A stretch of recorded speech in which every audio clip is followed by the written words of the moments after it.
में आपको खुशामदीद कहते हैं। मैं असदुल्ला खान हूँ और मेरे साथ आरिफ निज़ामी साहब मौजूद हैं। और आज प्रोग्राम में हमें ज्वाइन कर रहे हैं मुस्लिम लीग नून के रहनुमा और साबिक वज़ीर ख़जाना मिफ्ता इस्माइल साहब। मिफ्ता साहब, प्रोग्राम में आपको खुशामदीद कहते हैं। बहुत शुक्रिया। मिफ्ता साहब अस्सलाम वालेकुम। मिफ्ता साहब ये बताइए कि आज मियाँ शहबाज शरीफ, लीडर ऑफ द अपोजिशन मियाँ शहबाज शरीफ, जो स्पीकर कौमी असम्बली की मेहरबानी से आज नैब की कस्टडी से कौमी असम्बली तक पहुँचे। आज उन्होंने बड़ी धुआंधार तकरीर की और उसमें काफ़ी उन्होंने इल्ज़ामात लगाए। सबसे पहले तो उन्होंने ये कहा कि ये पीटीआई की हुकूमत या इमरान खान और नैब का नेक्सस है और उनके साथ जो कुछ हो रहा है वो पीटीआई की हुकूमत की हदायत पर हो रहा है। इसका क्या सबूत है आपके पास? जी शुक्रिया आरिफ निज़ामी साहब। मेरे पास पर्सनली ज़ाती तो ऑब्वियसली कोई सबूत नहीं है, लेकिन जो आपको नज़र आ रहा है, जो कुछ दिनों पहले बाबर सत्तार ने एक ट्वीट भी करा था, आर्टिकल भी लिखा है गालिबन, कि अगर एक आदमी जो कि वायलेंट क्रिमिनल नहीं है, तो एक आदमी जो आपसे कोऑपरेट कर रहा है, जितनी मरतबा आप बुला रहे हैं वो आ रहा है, उसके ख़िलाफ़ कोई रेफरेंस भी नहीं है, वो लीडर ऑफ द अपोजिशन है, ना वो कोई फ़्लाइट रिस्क है कि मुल्क से भाग जाएगा, तो फिर उस आदमी को हिरासत में रखने का क्या वजह है? जबकि आप केस इन्वेस्टिगेट कर रहे हैं। अब जब आप उनको रेफरेंस वगैरह दायर करते हैं तो डिफरेंट बात है। तो एक तो ये बात जो है ना, ये फहम में नहीं आ रही कि क्यों आप एक तरफ बाबर अवान साहब हैं और अलीम खान साहब हैं और दूसरे लोग हैं, और मैं खुदा न खास्ता ये नहीं कह रहा कि उनको अरेस्ट करना चाहिए, लेकिन जब एक तरफ उनके तरफ उनसे कोई ऐसी कार्रवाई नहीं की जा रही, तो ये खुसूसी कार्रवाई नून के लिए सिर्फ क्यों महदूद है? तो इसकी बुनियाद पे मेरे ख्याल से शायद शहबाज साहब ने कहा, मेरे पास ज़ाती तौर पे तो कोई ऐसा एविडेंस नहीं है। फिर शहबाज साहब ने यह भी कहा कि कुछ स्पेसिफिक इल्ज़ाम उन पर नहीं लगाया गया, लेकिन उन्होंने बड़ी ही शिद्दत के साथ आज नैब की जो इंडिपेंडेंस है और उसकी मुतकवाना जो उनके मुताबिक कार्रवाइयाँ उनकी बात की, और उन्होंने पार्लियामेंट्री कमीशन भी बनाने का कहा जो गालबन मुस्तरद कर दिया गया। वो तो इस हद तक कहते हैं कि नैब ने उनको वैदा माफ़ गवाह बनाने की कोशिश की कि वो अप्रूवर बन जाएँ अगेंस्ट ख्वाजा आसिफ। तो ये सारा कुछ जो है हो रहा है, और उसके बावजूद जो हुकूमत है वो ये कहती है कि ये नैब के इदारे को आपके पास जब मौका था तो आपने ख़त्म नहीं किया, बल्कि मौजूदा चेयरमैन है ये भी आपकी ख्वाहिश और खुशी के मुताबिक लगे। तो जब CO2 में मौजूद था कि आप एक ऐसा अदारा बनाया जो अबव बोर्ड हो, तो फिर क्यों नहीं बनाया आपने? देखें, ये पिछली हुकूमत में मेरे ख़्याल से हम जब हमारी हुकूमत चल भी रही थी तो उस वक्त भी मियाँ नवाज शरीफ ने भी एक दो मरतबा इस चीज़ का इजहार किया था, पैनामा से बहुत पहले, कि ये नैब जो है ये बहुत ज़्यादती कर रही है। और नैब के अंदर कोई यही नहीं कि कोई लोग ख़राब हैं, ये कवानीन इस किस्म के हैं, ड्रैकोनियन कवानीन, के आप 90 दिन किसी को हिरासत में रख सकते हैं बग़ैर किसी एविडेंस के, आप 90 दिन तक ले सकते हैं बग़ैर जज के, वारंट के, ये सब चीज़ें जो होती हैं, अरेस्ट कर सकते हैं बग़ैर वारंट के। तो इसकी वजह से आपकी बात दुरुस्त है कि कवानीन के अंदर जो है वो तरामीम करनी चाहिए। नैब आपको पता है कि मुशर्रफ साहब के दौर में बनाया था, वो पेट्रियट्स बनाने के लिए उसने बहुत एक अहम किरदार अदा किया है। तो मैं उम्मीद करता हूं कि अब सब पार्टियां बैठ जाएंगी, चले अगर हमसे कोई चूक हो गई तो हो गई, लेकिन इसका मकसद ये नहीं है और इसका मतलब ये नहीं है कि फिर इस वक्त जो है वो नैब जो है वो एकतरफा वो करे। अच्छा मिफ्ता साहब, एक बड़ा सीरियस चार्ज जो है वो आज शहबाज शरीफ साहब ने परवेज़ इलाही पर भी लगाया। उन्होंने कहा कि इन्होंने रिंग रोड के अलाइनमेंट जो है उसको तब्दील किया, और इसका मकसद ये था कि वो ज़मीनें जो इनके जो करीबी दोस्त हैं, करीबी लोग हैं, उनकी हैं, उनको नवाजने के लिए, अरबों करोड़ों का फ़ायदा पहुंचाने के लिए इसकी अलाइनमेंट दानिस्ता तौर पर तब्दील की गई। अब मेरा सवाल यह है कि ये उस वक्त हुआ जब ये हुआ, उसके बाद फिर मुस्लिम लीग नून की हुकूमत आई, शहबाज शरीफ साहब सूबे में वज़ीर आला थे। ये अरबों करोड़ों की अगर करप्शन परवेज़ इलाही की जानिब से की गई, तो उसका हिसाब किताब ना लेकर और परवेज़ इलाही साहब को निशाना ना बनाकर और उनसे हिसाब किताब ना मांगकर कौन से ज़्यादती नहीं की गई आपके ख्याल में शहबाज शरीफ साहब और नून लीग की तरफ से? देखिए, दो बातें इसमें। एक तो ये मैं ये समझता हूँ कि एहतसाब जो है वो हुकूमत को अपोजिशन का नहीं करना चाहिए कि अब अगली मरतबा हम पावर में आ जाएं तो हम PTI का एहतसाब करें। इस तरह नहीं होना चाहिए। एक इंडिपेंडेंट बॉडी जो कि नैब है, लेकिन उसके कवानीन को बेहतर कर लें, उसको करना चाहिए। इसमें मेरे ख्याल से वो एक इंडिपेंडेंट इदारा चलना चाहिए और इसके अंदर सियासतदानों को एक क़यास आराई नहीं करनी चाहिए। दूसरी बात यह है कि अब मैं परवेज़ इलाही साहब का ये फ़ैसला ज़रूर हो सकता है कि उन्होंने इस तरफ करा होगा, उस तरफ करा होगा, लेकिन कभी कभी ये एडमिनिस्ट्रेटिव फ़ैसले भी होते हैं और उसके एडमिनिस्ट्रेटिव एक डिस्क्रेशन होता है एग्जीक्यूटिव को। हो सकता है कि उन्होंने जो उनकी जो नीयत थी वो यही थी कि वो अपने दोस्तों को और अजीज़ व अक़ारिब को नवाजें, लेकिन ये चीज़ प्रूव करना कि उसके दिल में ये नीयत क्यों थी, जी, लेकिन वो उसको कानूनी तौर पर प्रूफ करना ज़रा सा मुख्तलिफ है बनिस्बत ये कि आप इनको लोगों को ये कह सकते हैं, लेकिन to have reasonable proof beyond reasonable doubt एक क्रिमिनल केस में जो है कि प्रूफ बियॉन्ड रीजनेबल डाउट वो करना बहुत मुश्किल है कि उसकी नीयत क्या थी। तो हो सकता है इसलिए भी ये FIA वगैरह ने। अच्छा मुफ्ता साहब, मैं आपको मुश्किल है मुफ्ता साहब मैं आपको लाना चाहता हूँ उस तरफ जो एक आपका एक्सपर्टीज़ है। आप वज़ीर ख़जाना रहे, जो PMLN की आउट गोइंग गवर्नमेंट थी उसमें भी अब ये कहा जा रहा है कि अगर IMF से अब $15 बिलियन के पैकेज की बात हो रही है, ये भी PMLN का कसूर है। आप ख़जाना खाली कर गए थे बिल्कुल, आप मुल्क को मखरूज कर गए, कई गुना कर्जे बढ़ गए। दुनिया में सबसे महंगी बिजली आपने बनाई। कायद-ए-आज़म सदर पाक जिसका बड़ा चर्चा था उसकी 17 सेंट या कितने उसकी लागत सबसे ज़्यादा है। तो ये सारे इल्ज़ामात जो हैं, अब ये मुझे बताएं कि आप पावर सेक्टर से भी इन्वॉल्व रहे हैं, आप फाइनेंस मिनिस्टर भी रहे हैं, तो इतना बुरा हाल आप करके चले गए। जो हम गए थे 31 मई को, तो मैं आपको 30 जून के नंबर्स दे देता हूँ। देखिए जब हम आए थे 2013 में तो 48 अरब डॉलर का बैरूनी कर्जा था पाकिस्तान के ऊपर। जब हम गए थे तो 72 या 70 अरब डॉलर का कर्जा था। तो हमने ये कर्जे बढ़ाए हैं। जो टोटल कर्जा पाकिस्तान के ऊपर था, टोटल जिसमें बैरूनी और मुल्की कर्जा मिला लें, तो जब हम आए थे तो 14,000 अरब रुपए का था। जब हम गए तो 24,985 अरब रुपए का था। ये 30 जून का नंबर है। ये जो नंबर देते हैं, इमरान खान साहब ने भी जो नंबर दिया है, फ़ारूक सलीम साहब ने, जो दीगर लोगों ने, वो नंबर गलत है। वो 29-30 हज़ार का जो नंबर देते हैं उसमें प्राइवेट सेक्टर की लाइबिलिटी शामिल करते हैं। वो ऐसा है कि मैं अपने ऑफिस के अंदर अपने साथ वाली ऑफिस का भी रकबा शामिल कर दूँ। ये प्राइवेट सेक्टर की लाइबिलिटी, उससे हुकूमत की डेट तो नहीं है। तो ये बात गलत है। और इन्होंने जो आके जो बातें करी हैं कि ख़जाना खाली है, अब 16 अरब डॉलर उस वक्त पाकिस्तान के एक्सचेंज थे, फॉरेन एक्सचेंज रिजर्व था। 10 अरब डॉलर तो स्टेट बैंक में हुकूमत पाकिस्तान के थे। और उसके बाद ये कहना कि ख़जाना खाली है, भाई रोज़ पाकिस्तानी हुकूमत की 15 अरब रुपए की इनकम है। आप जब कह रहे हैं कि 4,500 अरब रुपए हम टैक्स में लेंगे, तो रोज़ की 15 अरब रुपए तो रोज़ की इनकम है। क्या हमारा बॉन्ड नहीं बिकता? क्या हमारा टी-बिल नहीं बिकता? मतलब ये कहना कि ख़जाना खाली है ना सिर्फ गलत है और झूठ है, बल्कि आप कॉन्फिडेंस शेक कर रहे हैं। जो मसला अभी हुआ है, जो ये प्रेसिपिटेट करा है जिसने रिसेशन फ़ौरन, वो PTI के वज़राओं का मुस्लिम लीग नून को बुरा दिखाने के लिए अपनी मईशत के ख़िलाफ़ बयानात। जिस दिन डॉलर गिरा है 9 रुपये, उस दिन एक फेडरल मिनिस्टर ने कहा है कि डॉलर 140 हो जाएगा। अब आप देखें कि डॉलर 128 था जिस दिन इमरान खान साहब इलेक्ट हुए, फिर इन्होंने खिंचवा के 122 किया, फिर कुछ दिन रहा, फिर 126 पे गया, फिर 134 पे गया, फिर 131 पे आया। तो ये आपने एक्सपोर्टर्स की सर्टेनिटी ख़त्म कर दी है, आपने इंपोर्टर्स की सर्टेनिटी ख़त्म कर दी है। रेमिटेंस जो भेज रहा है अपने वालदैन को, वो सोचता होगा यार 2-4 दिन रुक जाओ, शायद रुपया घट जाए, डॉलर बढ़ जाए, मेरे अम्मा को ज़्यादा पैसे मिलेंगे, मैं गाँव में भेज रहा हूँ।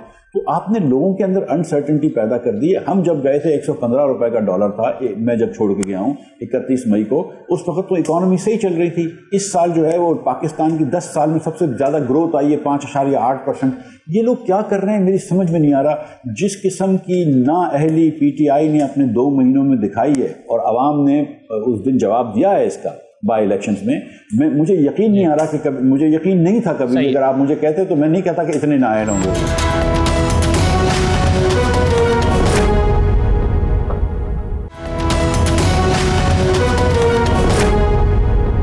साहब से मैं एक और चीज़ जानना चाहूँगा, लेकिन निज़ामी साहब आपके सामने ज़रा सवाल रखता हूँ।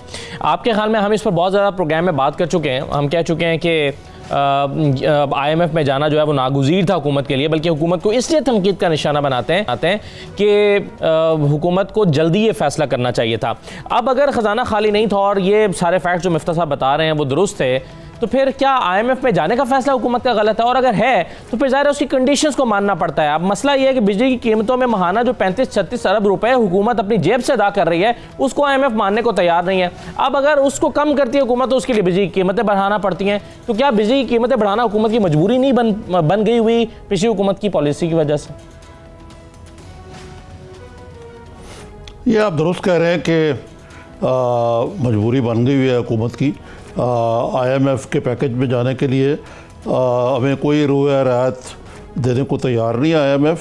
और मेरा तो ख्याल है कि जो IMF की कंडीशनलिटीज़ हैं जो कि अवाम को नहीं बताई जा रही, जो बताई जाने चाहिए कि वो कंडीशनलिटीज़ क्या हैं, वो इतनी स्ट्रिक्ट हैं कि उसमें बिजली की कीमत या रुपए की कीमत नीचे करना और इस किस्म के जो दीगर मामलात हैं, गैस की कीमतों पर लेके जाना, सब्सिडीज़ को कम करना, ये पब्लिक सेक्टर में जो लॉस मेकिंग एंटरप्राइज हैं उनको प्राइवेटाइज़ करना, ये अगर सब कुछ किया जाता है तो मुल्क में बेरोज़गारी और महंगाई का एक ऐसा सैलाब आएगा जो शायद इस नई हुकूमत को भी बहा के ले जाए। तो ये एक बड़ा सीरियस इकोनॉमिक क्राइसिस है। मिफ्ता इस्माइल साहब जो कुछ कह रहे हैं शायद अपने हिसाब से ठीक कह रहे हो, लेकिन इसमें कोई शक नहीं है कि इकॉनमी जो है वो मुसलसल एक गिरावट की तरफ जा रही थी। लेकिन दूसरी तरफ वो कह सकते हैं ये कि जी पिछले साल जो ग्रोथ रेट था वो 5.4% या 5.5% था। अब वो GDP जो है एक परसेंटेज पॉइंट तो कम हो गया हुआ ना, 4.5 पे तो सब मान रहे के आ गया हुआ। हाँ सही है। अच्छा मिफ्ता साहब, एक चीज़ जो आपने बड़ी तनकीद की हुकूमत पर कि उसने 3.5 रुपये फी यूनिट बिजली की कीमतें क्यों बढ़ा रही है, लेकिन जो कल फैक्ट्स दिए गए गवर्नमेंट की तरफ से वो ये कहते हैं कि जी बिजली महंगी पैदा हो रही है और गवर्नमेंट को 35-36 अरब रुपये माहाना जेब से अदा करने पड़ रहे हैं। अब जब और फिर लाइन लॉसेस में जो 22 अरब रुपए माहाना का नुकसान हो रहा है वो अलग है। वो कहते हैं जब इन तमाम लॉसेस को लेकर हुकूमत अपने ऊपर बोझ बर्दाश्त कर रही है तो हम IMF के पास जाते हैं तो IMF कहती है कि आप इन शराइत पर तो आपको कर्जा नहीं मिल सकता। मजबूरी ये है कि इन लॉसेस को कम करने के लिए या इस नुकसान को कम करने के लिए, खसारे को कम करने के लिए अपनी जेब से गवर्नमेंट पे नहीं कर सकती और गवर्नमेंट को कीमतें बढ़ाना पड़ रही हैं। तो क्या आपके ख्याल में ये कीमतें बढ़ाना मजबूरी नहीं हो गई हुई उस खसारे के नतीजे में जो आप छोड़कर गए थे? देखिए, हम जो मईशत छोड़ के गए थे वो 5.79% या 5.8% पे ग्रो कर रही थी, लेकिन हम जो छोड़ के गए थे उसमें एक मसला बिल्कुल छोड़ के गए थे, वो था करंट अकाउंट डेफिसिट। और जाहिर है कि फिस्कल डेफिसिट साथ साथ कि हमारा जो हमको जो डॉलर्स की खपत थी और रसद थी उसमें फ़र्क आ गया था और बहुत बड़ा फ़र्क आ गया था। लिहाजा इनको अगर IMF में जाना पड़ रहा है तो उसमें मैं ज़रा भी इनको क्रिटिसाइज़ नहीं कर रहा हूँ। अभी तो क्या सपोजिटली IMF से नेगोशिएशन भी शुरू नहीं हुई है, तो अभी तो IMF की कंडीशंस तो है ही नहीं। और मैं ये भी नहीं कह रहा हूँ कि अगर आपका रुपया डिवैल्यू हो गया तो आप उसका जो आपका कॉस्ट बढ़ गई है, LNG की कॉस्ट बढ़ गई या फ्यूल की कॉस्ट बढ़ गई, तो आप उसको पास ऑन ना करें, वो बिल्कुल करें। मेरी गुजारिशात कुछ और हैं। मैं ये कह रहा हूँ कि देखें, पेशावर इलेक्ट्रिक सप्लाई कॉरपोरेशन में मिसाल के तौर पे अगर आप 100 यूनिट बिजली देते हैं उनको, पेस्को को, तो वो आपको 52 के पैसे देता है। 48 जो है यूनिट वो कहते हैं कि या लाइन लॉसेस हो गए या हम बिल कलेक्ट नहीं कर पा रहे। मेरी इस्तदा ये है कि क्या जो 52 यूनिट के लोग जो पैसे देते हैं सार्फिन, क्या ये उनके साथ जाती नहीं है कि आप उनसे 48 वालों के भी पैसे ले रहे हैं? आप इसलिए रेट बढ़ा रहे हैं कि आप लाइन लॉसेस बेहतर नहीं कर पा रहे। हाँ, हम जब आए थे तो सबसे बड़ा मसला जो पाकिस्तान का था वो बिजली की आउटेज थी, तो हमने बिजली के प्लांट लगाए, बिक्की, बलोकी, हवेली, बहादुर शाह अपने पैसों से लगाए, पाकिस्तानियों के और साहिवाल और कराची में CPEC के ज़रिए लगे, वो प्लांट लग गए। अब आपका काम है कि आप उसके अंदर डिस्ट्रीब्यूशन एंड ट्रांसमिशन। लेकिन मिफ्ता साहब ऐसे एक कथा कलामी के लिए माजरत, लेकिन एक चीज़ जो आप ये लाइन लॉसेस की तवक्को 2 महीने में कर रहे हैं गवर्नमेंट से, पिछले 5 साल में आपने बिजली के कारखाने लगाए, लेकिन आपने डिस्ट्रीब्यूशन पर और लाइन लॉसेस को खत्म करने के लिए ट्रांसमिशन लाइन्स पर कोई इन्वेस्टमेंट नहीं की, काम नहीं किया। अब वो जो सिस्टम मैकेनिज्म आप 5 साल में ठीक नहीं कर सके, आप तवक्को कर रहे हैं कि नई गवर्नमेंट ट्रांसमिशन लाइन्स 2 महीने में ठीक कर दे? नहीं, मैं ये बिल्कुल तवक्को नहीं कर रहा हूँ। देखिए, एक तो ये कि ये अभी हमने CPEC के ज़रिए एक मिटियारी से फैसलाबाद या मिटियारी से लाहौर भी एक लाइन लगाई है ट्रांसमिशन की बड़ी, जैसे जैसे ज़रूरत पड़ती रही है ट्रांसमिशन लगाई। ऑब्वियसली पाकिस्तानियों के पास, पाकिस्तानी हुकूमत के पास एक महदूद पैसे होते हैं, तो वो हमको देखना है कि आप डिस्ट्रीब्यूशन और ट्रांसफार्मर्स लगा लें डिस्ट्रीब्यूशन के, या नया पावर प्लांट लगाएं, वो करें। मैं ये नहीं कह रहा हूँ कि आप 2 महीने में ठीक कर दें जो कि 70 साल का बुखार, वो बिल्कुल नहीं कह रहा हूँ। लेकिन जब ये बात भी हकीकत है कि जब आप सर्कुलर डेट के पैसे देते हैं या जब आप रेट बढ़ा देते हैं तो कंपनियां आसान हो जाती हैं। देखें पंजाब की कंपनियां जो हैं, और मैं ये सूबे के तासुब की बात नहीं करना चाह रहा, लेकिन सच्ची बात यह है कि पंजाब की जो 5 डिस्कोज हैं उसके अंदर बिल कलेक्शन का रेट हम 97% तक ले गए। वहाँ पर हमको पंजाब की हुकूमत ने कोऑपरेट किया। केपी की हुकूमत और सिंध की हुकूमत हमसे कोऑपरेट नहीं करती थी, लेकिन अब केपी की हुकूमत तो इनकी है। अब इसलिए मैंने पेशावर का मिसाल दिया, बलूचिस्तान की हुकूमत में भी ये शरीक हैं। तो उधर अगर आप पेस्को के अंदर बेहतर करें, हम लेके गए 97% कलेक्शन है आज। आप देख लीजिए कि इस्लामाबाद आईएसको जो है उसके अंदर 10% से ज़्यादा लाइन लॉसेस नहीं है, इनफैक्ट 10 भी नहीं है, और 2% 2.5% से ज़्यादा रिकवरी के लॉसेस नहीं है। तो जहाँ हमने कर सकते थे हमने करा है, और दूसरी जगहों पर ये कर सकते हैं, और ये इतना अरसा नहीं लगता, ये हो सकता है। लेकिन अगर आप अभी से रेट बढ़ा देंगे, आप अमले की बातें मान लेंगे, और अगर आप 4-4 रुपए बढ़ा देंगे तो वो लोग फंस जाएंगे। और दूसरी बात यह है कि ये IMF का कह के, कोई IMF खुदा ना खास्ता कोई वो नहीं है, कोई डिवाइन रोल नहीं है, आप उनसे निगोशिएट करते हैं। अगर आप एक दिन के अंदर 36% बिजली गैस की प्राइस बढ़ाते हैं, दूसरे दिन आप 4 रुपए यूनिट बिजली की प्राइस बढ़ाते हैं, तो गरीब लोगों का क्या होगा, जो कि जिनकी बस की टिकट महंगी हो गई, जिनकी ट्रेन की टिकट महंगी हो जाएगी, जिनकी रोटी महंगी हो गई, जिनका चना महंगा हो गया, जिनकी दाल महंगी हो गई, जिनकी सब्जी महंगी हो गई, आप उन लोगों के ऊपर कितना बोझ डालेंगे। तो आप थोड़ा सा इसको स्टैगर कर सकते हैं। हम भी IMF प्रोग्राम में गए थे, लेकिन हम अपनी इकोनॉमी की रोज बुराई नहीं करते थे। हम IMF के प्रोग्राम में गए, उसके बावजूद हमने 5% से कम इन्फ्लेशन रखा, हमने हर साल ज्यादा ग्रोथ दी। ये ग्रोथ भी कम कर रहे हैं तो नौकरियां भी नहीं आएंगी, ये अनएम्प्लॉयमेंट भी बढ़ा देंगे, और साथ साथ फिर ये महंगाई भी आ रही। तो मैं ये कह रहा हूँ कि भाई आप थोड़ा सा मैनेज तो करें ना। आप हर चीज़ का सिर्फ मुस्लिम लीग नून पे इल्ज़ाम धरना जो है, ये इसके लिए नहीं इनको हुकूमत दी है, लोगों ने इनको हुकूमत दी है कि भाई तुम आके मैनेज करो, तो कुछ बेहतर करके दो। और सारा दिन पहले दिन ही सारा बोझ आवाम के ऊपर डालना मेरे ख्याल से थोड़ी जाती है। ब्रेक के बाद वापस आते हैं, हमारे साथ रहिए नाज़रीन।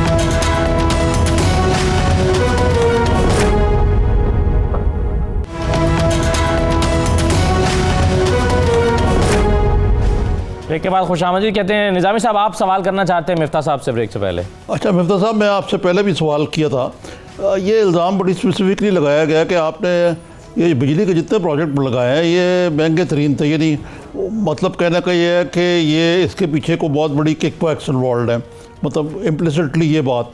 फिर इनसे जो बिजली पर यूनिट पैदा हो रही है वो पर यूनिट बहुत महंगी है। एक तो सवाल मेरा ये है। दूसरे, आपने CPEC का जिक्र किया था। ये जो इस मौजूदा हुकूमत के मुतज़ाद बयान है CPEC पे, रज़ाक दाऊद के फाइनेंशियल टाइम्स से इंटरव्यू से लेकर और उसके बाद जो कुछ हुआ है, ये IMF का और अमेरिका के ज़ोर के बाद आप क्या मुस्तकबिल देखते हैं CPEC का? ये प्रोजेक्ट जो है कोई ये मंसूबा को मुतनाज़ तो नहीं हो गया? जी निज़ामी साहब, दोनों सवाल बड़े अच्छे हैं। मैं पहले आपका बिजली का जवाब दे देता हूँ। देखिए, बिजली के हमने 5-6 मंसूबे करे हैं जिसकी फवाद चौधरी साहब ने भी बात करी है। डिक्की बलोकी और हवेली बहादुर शाह में हमने GE के प्लांट्स लगाए हैं। ये CPEC का हिस्सा नहीं है। ये नेपरा की जो दीवी कीमतें थी कि इतने लाख डॉलर पर मेगावाट होना चाहिए, उससे लाख डॉलर सस्ता था। उन्होंने शायद गालिबन $6 लाख पर मेगावाट दिए। हमने बिडिंग कराई तो हमको $5 लाख में पर मेगावाट में पड़ा। ये दुनिया का एफिशिएंट तरीन प्लांट है। तीनों प्लांट हैं 61.5% एफिशिएंसी पे, ये गैस पे चलते हैं। इससे ज़्यादा एफिशिएंट प्लांट दुनिया में नहीं है। और मैं आपसे ये हल्फिया तौर पर कह सकता हूँ कि इससे सस्ते प्लांट लग नहीं सकते, इससे ज़्यादा सस्ती बिजली बन नहीं सकती। और मैंने तो वैसे भी वेलकम किया है कि तमाम चीज़ों को ऑडिट कराएं, न्यूट्रल लोगों से ऑडिट कराएं, PTI के जो पानी के मंसूबे हैं उनको भी ऑडिट कराएं, और फिर सारी ऑडिट रिपोर्ट जो है लोगों के सामने, सानियों के सामने रख दें। नैब जो अपना काम कर रही है वो करती रहे, उसमें कोई मुदाखलत करने की जरूरत नहीं है। लेकिन आप वैसे ऑडिट कराना चाहते हैं तो बिल्कुल कराएं, नंबर 1। नंबर 2, जो बात करिए कि कोयले के प्लांट्स हैं जो कराची और साहिवाल में लगे हैं 1320 मेगावाट के, ये CPEC का हिस्सा लगे। जो नेपरा प्राइस देती है 8 सेंट की कोयल की प्राइस थी, वो 8 सेंट के मुताबिक लगे हैं। उनकी प्री डिटरमिन्ड प्राइस होती है जिसको फीड इन प्राइस बोलते हैं, उसके मुताबिक लगे हैं। प्राइवेट सेक्टर इन्वेस्टर्स ने लगाए हैं। अगेन इसका कोई ऑडिट करा लें। सिर्फ इतनी सी बात कर दूं कि फर्नेस ऑयल के सामने कोयल के प्लांट जो हैं वो साल के, ये दोनों प्लांट जो हैं वो 1-1 अरब रुपया ये दोनों बचा रहे हैं, तो 2 अरब रुपये इसमें सेविंग्स हो रही है। ये हो गए 2640 मेगावाट इसके कोल के, और 3600 मेगावाट हैं वो बन रहे हैं आपके गैस के। फिर आते हैं हम भावलपुर पे 300 मेगावाट सोलर लगा हुआ है, जिस पे मेरे ख्याल से 54 मेगावाट बिजली बनती है। तो हम पाकिस्तान में 21,000 मेगावाट बिजली बना रहे हैं, जिसमें से 54 मेगावाट सिर्फ जो है वो 17 रुपए की बन रही है। वो पहले 10 साल महंगी होती है, अगले 10 साल सोलर सस्ती हो जाती है। इनकी जो मेरे ख्याल से जो लेवलाइज टैरिफ है वो 13-14 सेंट है। उसको आप देख लें, और ये बात दुरुस्त है कि आज सोलर जो है वो 4-5 सेंट में लग जाता है, बिल्कुल लग जाता है। लेकिन ज्यों ही तेल की कीमत कम हुई है, सोलर के सेल्स की कीमत भी कम हुई है। आपको ये देखना है कि जिस ज़माने में ये लगा था 2014 में जब नेपरा ने ये प्राइस दी थी, तो क्या उस ज़माने में दूसरी जो ममालिक थे उसके अंदर भी यही प्राइस लग रही थी? आप देखेंगे कि ये इंटरनेशनली कंपेरेटिव प्राइस थी कि उस ज़माने में दूसरे ममालिक भी इसी प्राइस की लगा रहे थे। और नेपरा के बारे में बता दूं आपको कि नेपरा में 5 मेंबरान होते हैं, एक चेयरमैन होते हैं और 4 मेंबर्स होते हैं जो चारों सूबों से आते हैं। तो एक मेंबर जो थे वो पीटीआई की केपी हुकूमत ने भेजा था, और एक मेंबर जो थे वो पीपल्स पार्टी की सिंध हुकूमत ने भेजा था। ये पांचों ने मुश्तरका यूनानिमसली ये टैरिफ्स अप्रूव करे हैं, और ये पब्लिक हेयरिंग्स के बाद में। लेकिन बहरहाल ये ऑडिट कराने में कोई बुरी बात नहीं है, ये बिल्कुल कर लें। लेकिन अगर 17 रुपए इस वक्त सोलर महंगा भी है, तो भाई वो तो 54 मेगावाट है। मैंने आपको बताया कि 8 रुपए के अंदर 7 सेंट में, अब 7 सेंट की कीमत बढ़ गई है, 9 रुपए तकरीबन में आपको गैस की बिजली मिल रही है। पाकिस्तान की एवरेज कॉस्ट कम करी है हमने। जब हम आए थे तो उस वक्त डीजल से भी बिजली बनती थी जो उसके 27-28 रुपए नर्ख होते थे। उस वक्त फर्नेस ऑयल से बिजली बनती थी जो कि 15 से 20 के दरमियान थी। हमने डीजल से मुल्क की जान छुड़वाई है, हमने फर्नेस ऑयल से मुल्क की जान छुड़वाई है। अब हम अल्लाह की मेहरबानी से सिर्फ गैस से और कोयले से बिजली बनाते हैं। हमने पानी के मंसूबे मुकम्मल किए हैं, तरबेला 4 मुकम्मल किया है, नीलम झेलम मुकम्मल किया है। तो हमने बहुत सारी कोशिशें करी हैं। हर चीज़ हमने परफेक्ट नहीं करी है, मार्केट चेंज हो जाती है, लेकिन आप इसको ऑडिट कर लें, अल्लाह की मेहरबानी से आप देखेंगे कि कोई फुट बुट कहीं पर भी नहीं हुई है। आपका दूसरा सवाल था सर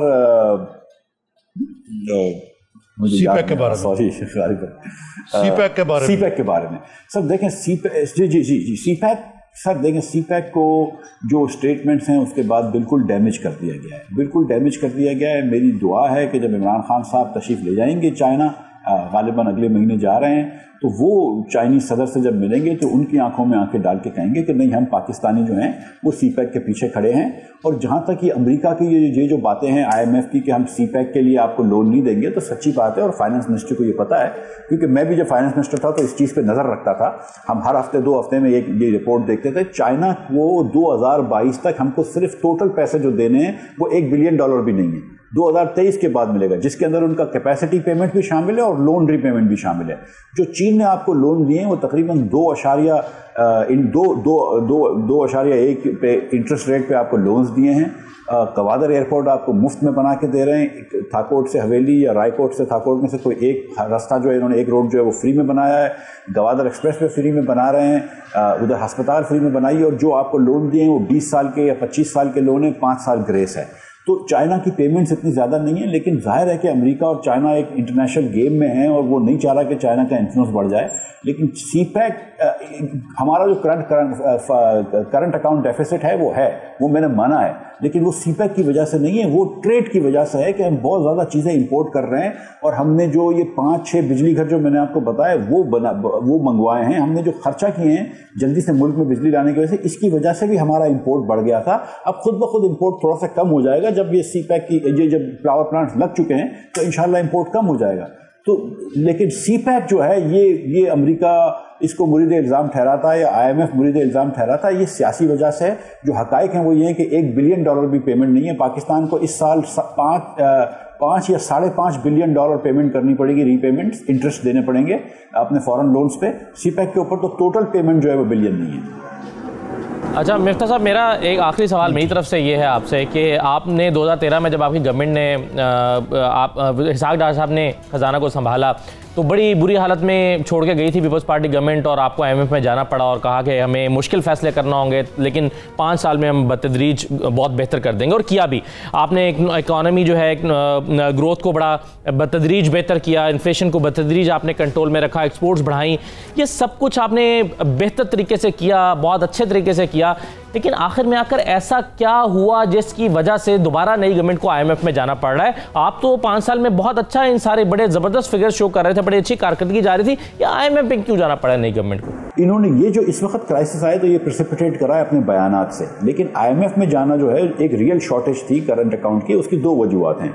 एक वजह तो ये थी और मैं ये कह चुका हूँ, और हमारे लोगों का कुछ इख्तलाफ भी है मुझसे, मैं हमारे लीडरान का, लेकिन सदर एहतराम मैं ये कहता हूँ कि हमको 2016 में थोड़ा सा डिवैल्यू कर लेना चाहिए था, उसमें हमने ताख़ीर करी, जिसकी वजह से 2017 में बहुत ज़्यादा इंपोर्ट हो गया और एक्सपोर्ट इतना नहीं बढ़ पाया। फिर 2017-18 जिस साल में था उस साल हमने 13% एक्सपोर्ट बढ़ाया है। रेमिटेंस भी अल्लाह की मेहरबानी से हम 5 सालों में 13 बिलियन से 20 बिलियन ले गए, जिसमें डॉक्टर साहब की बड़ी कोशिशें शामिल हैं। लेकिन मैं समझता हूँ कि एक थोड़ा सा पहले हमको डिवैल्यू कर लेना चाहिए था, एक बात। और दूसरी बात ये कि जो आखिरी साल था उसमें बजट डेफिसिट, मेरे साल में बजट डेफिसिट बहुत बढ़ गया, 6.6% हो गया।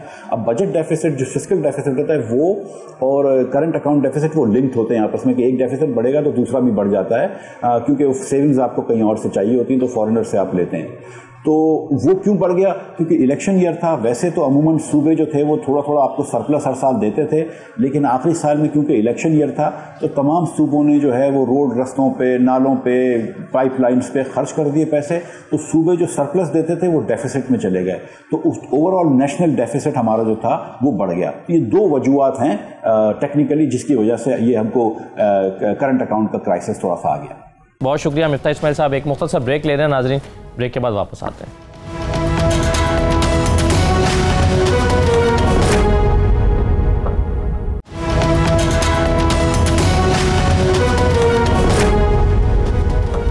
ब्रेक के बाद दोबारा आपको खुशामदीद कहते हैं। निज़ामी साहब, आज जो कौमी असम्बली का इजलास हुआ है, मैं उस पर कुछ गुफ्तगू आपसे करना चाहता हूं और आगाज़ करना चाहता हूं शहबाज शरीफ साहब की तकरीर से। जैसे आपने भी कहा कि धुआंधार तकरीर थी, उस तकरीर में कुछ इंकशाफात थे, कुछ इल्ज़ामात थे और उसका जवाब भी देने की कोशिश की गई। खुर्शीद शाह साहब ने सपोर्ट किया शहबाज शरीफ साहब को और फवाद चौधरी साहब ने उनका जवाब देने की कोशिश की, लेकिन मेरी ज़ाती राय में वो कोई बहुत तसल्लीबख्श जवाब नहीं था फवाद चौधरी साहब का। उस पर हम अलग से बात करते हैं, लेकिन पहले ये बताइए कि उन्होंने जो इंकशाफात किए हैं वो ये कि सबसे पहले उन्होंने कहा शहबाज शरीफ साहब ने कि मुझे एक नायब के अफसर ने कहा कि शहबाज शरीफ साहब आपके खिलाफ करप्शन तो कोई साबित नहीं हुई, लेकिन आप पर इल्ज़ाम यह है कि आपने जनरल कियानी को, उस वक्त के आर्मी चीफ को खुश करने के लिए उनके भाई को ठेका देने की कोशिश की गैर कानूनी तौर पर। ये उनका पहला इल्ज़ाम था।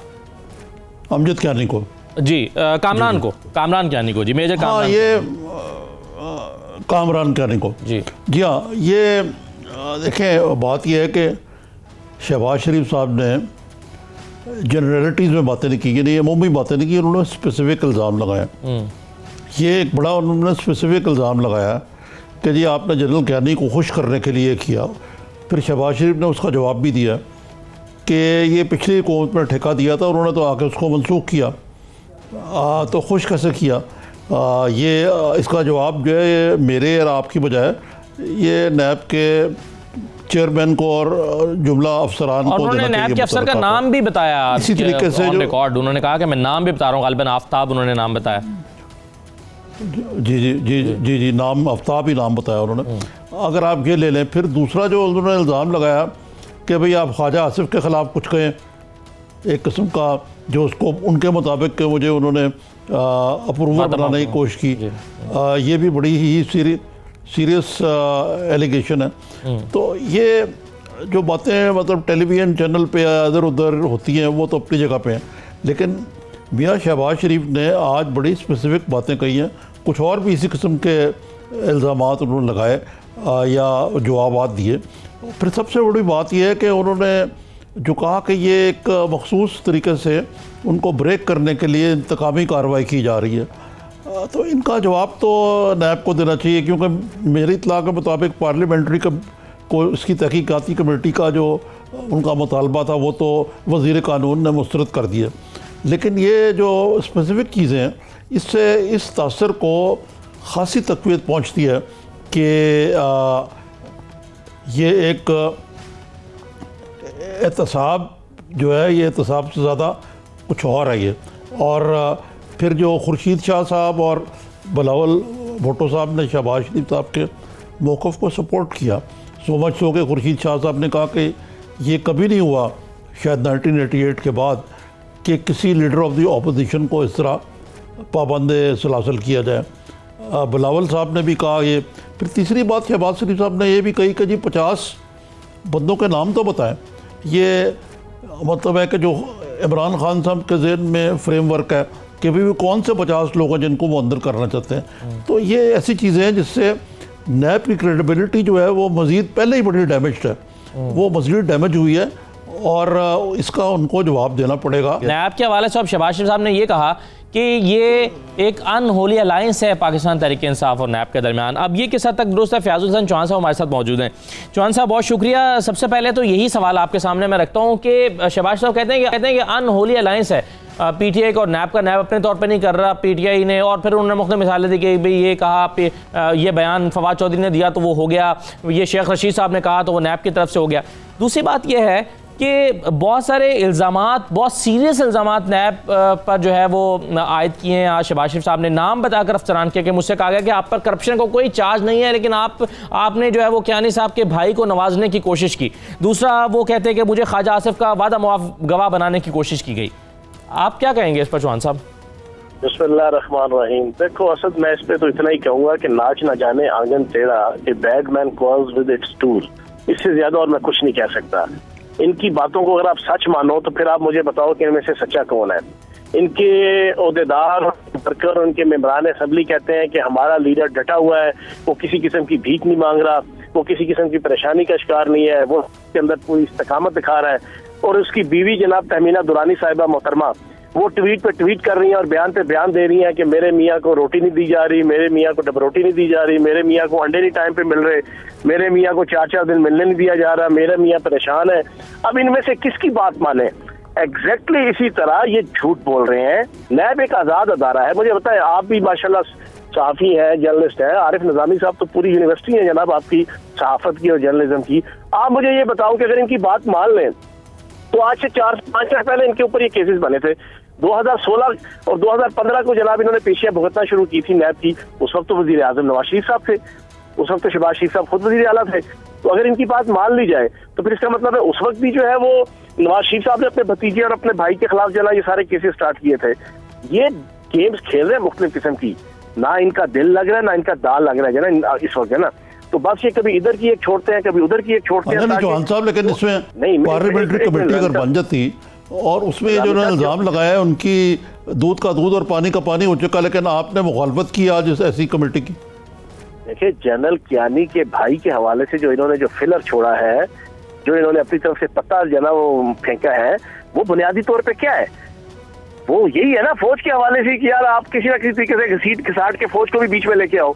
असल तो यही है ना। उस पर तो वो कह रहे हैं कि मेरे जनरल कियानी ने कहा कि आप अगर समझते हैं तो कैसे करते हैं। क्या तलब था फौज? वो तो कह रहे हैं कि मैंने जनरल कियानी से बात की, उन्होंने कहा कि आप इसको अगर मेरिट पे नहीं समझते तो वो कर दें। और कहते हैं मैंने जब ठेका मंसूख कर दिया तो मुझसे कभी शिकायत नहीं की जनरल कियानी ने। उन्होंने तो तारीफ की है जनरल कियानी की। ऐसी कोई बात नहीं, वो तो उल्टी बात है चौहान साहब, वो ऐसी बात नहीं है। नहीं, मुझे निजामी साहब एक चीज बताएं, आपके सामने प्रोजेक्ट है, 7-8 साल पुराना प्रोजेक्ट है। पैरागॉन हाउसिंग सोसाइटी डेवलप हो गई, 90% मकान बन गए, 2-2 करोड़ रुपए का प्लाट है। उसके बिल्कुल सामने एडजेसेंट जनाब आपकी आशियाना इकबाल है। एक ईंट नहीं लगी वहां पे, एक ईंट।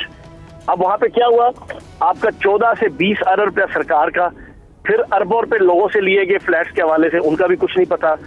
फिर जनाब आपकी 1000 कनाल जमीन लाहौर कासा डेवलपर्स को दे दी गई जनाब आपकी उसकी ठेके के तौर पे कि जनाब आपको ये पैसे हम दे रहे हैं, पैसे के बजाय ये जमीन है। वो जमीन जनाब उसके अगेंस्ट कर्जे ले लिए गए करोड़ों अरबों रुपए के, और पैरागॉन हाउसिंग सोसाइटी को डेवलप कर दिया गया। अब इन सारी चीजों का जिम्मेदार कौन है जी? आप मुझे बता दें आरिफ निज़ामी साहब, आप हैं या अशरफ गनी है अफगानिस्तान के सदर, या मोदी है? ये वही पंजाब की हुकूमत है ना जिसके अंदर ये सारा प्रोजेक्ट था। नहीं देखिए ना चौहान साहब, इसमें तो कोई शक नहीं है कि जो भी इल्ज़ामात हैं उनकी तहकीकात होनी चाहिए और जो गिल्टी है वो शुड बी पनिश्ड।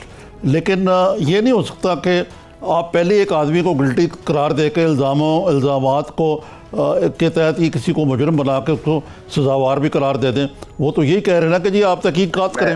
लेकिन ये जो विंडिक्टिवनेस की बात कही है उन्होंने, इसका तो जवाब देना चाहिए ना आपको। इसका मैं जवाब देता हूँ आपको। देखें निज़ामी साहब, नैब के जो कवानीन है ना, उसका आर्टिकल 24 है।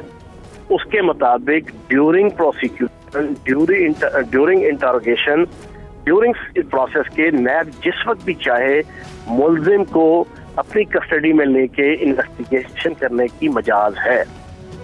या दूसरे महीनों में उसको गिरफ्तार करके उसकी इन्वेस्टिगेशन करने की मजाज है। अब जो कुछ भी नैब कर रही है वो अकॉर्डिंग टू द रूल्स कर रही है।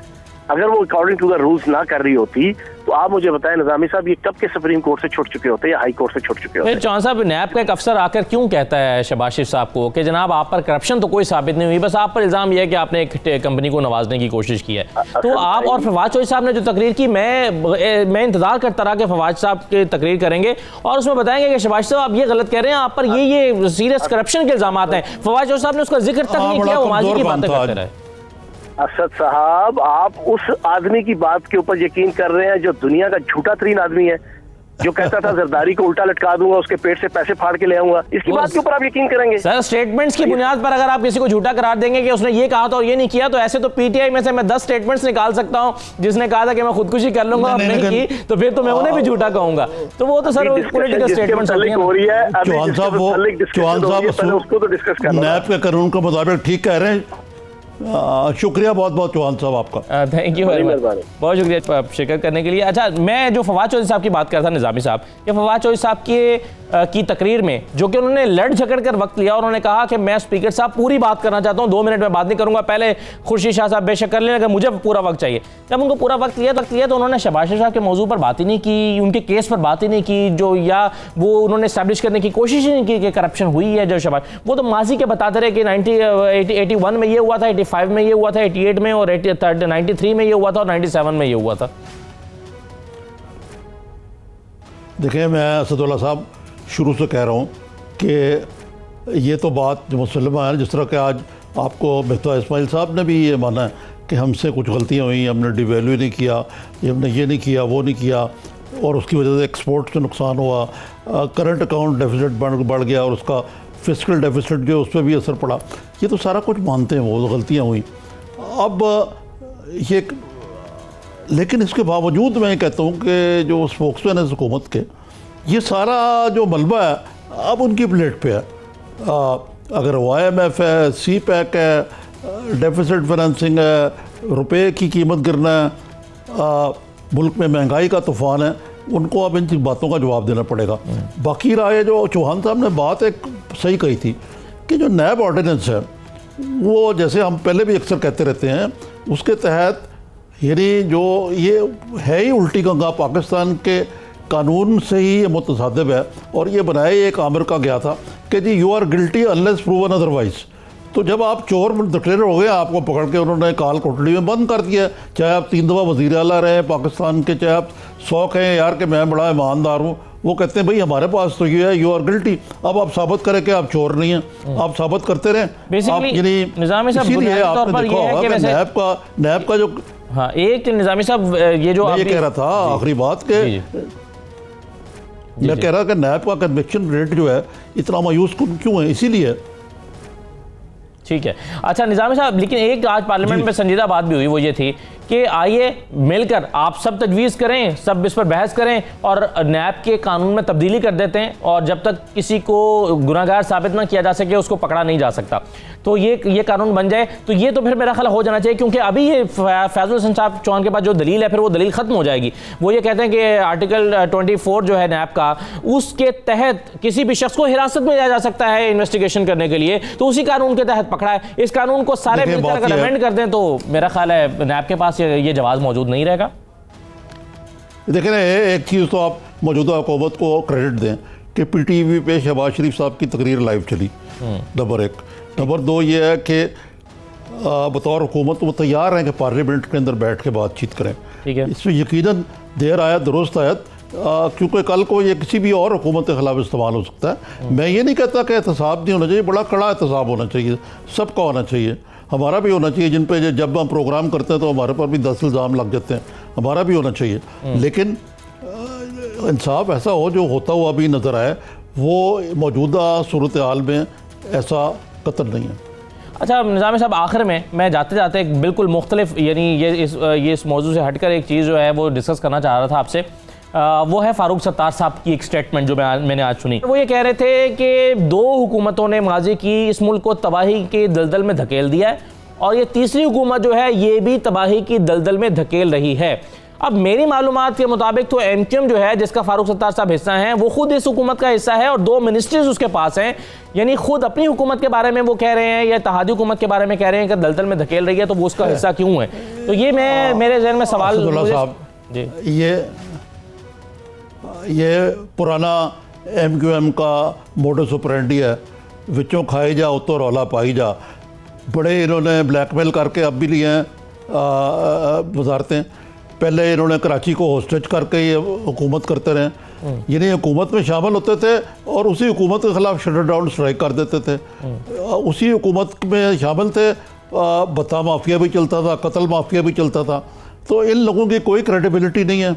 ये वैसे मैं कहता हूँ कि जो पिछली हुकूमत के दौर में अस्करी हुकूमतों और सिविलियन हुकूमत दोनों को, जिसमें पीपल्स पार्टी और PMLN शामिल है, उन्होंने उनका जो एक जबर और कहर था और जो कराची को जो उन्होंने होस्टेज रखा हुआ था वो ख़त्म हुआ। बहुत शुक्रिया निज़ामी साहब प्रोग्राम में शिरकत करने के लिए। ये नाज़रीन प्रोग्राम था, अपना फीडबैक दीजिएगा। इजाज़त दीजिए, अल्लाह हाफ़िज़।